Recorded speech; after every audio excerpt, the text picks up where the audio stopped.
So while this is all going on and you're kind of finding yourself with performance, you have this conflict at home, right? Mm-hmm. Where you're starting to understand who you are. Yes.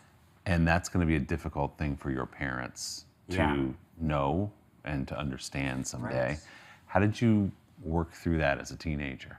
I didn't really get to work through it. I think I probably wasn't brave enough back then to express that or to package it in a way that they can understand, because it felt completely foreign to them. And it was completely foreign to them. I came out, quote unquote, in the sense that my parents just sort of stumbled upon something. And they were like, oh, we didn't realize this is what we were dealing with. Where we come from, this doesn't happen. That was sort of their concept of it. And so I give them a lot of grace for that, because they just had no context for it.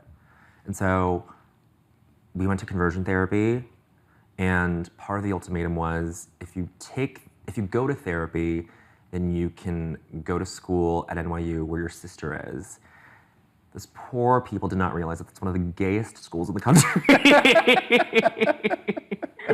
But the ultimatum was, either you take conversion therapy and you go to NYU, or you don't and you stay in state and you live with us and you go to school in Denver, and that would have been a great outcome as well. I just knew, like, that thing about New York is that I just knew I had to live there, and so I kind of played along, and I kind of just humored them and myself into seeing what it was, and not knowing that it was ultimately very painful and detrimental, and there was a lot of healing that happened after that. But identity is this really fickle thing. Like, it's not something that you arrive at until much later in life, I think. Like, I think I didn't really get a grasp on who I was until like 2 years ago. Hey, thanks for watching. And don't forget, you can catch the Today Show every morning on NBC, or take Today when you're on the go. Just follow the Today podcast on Apple Podcasts, Spotify, or wherever you listen.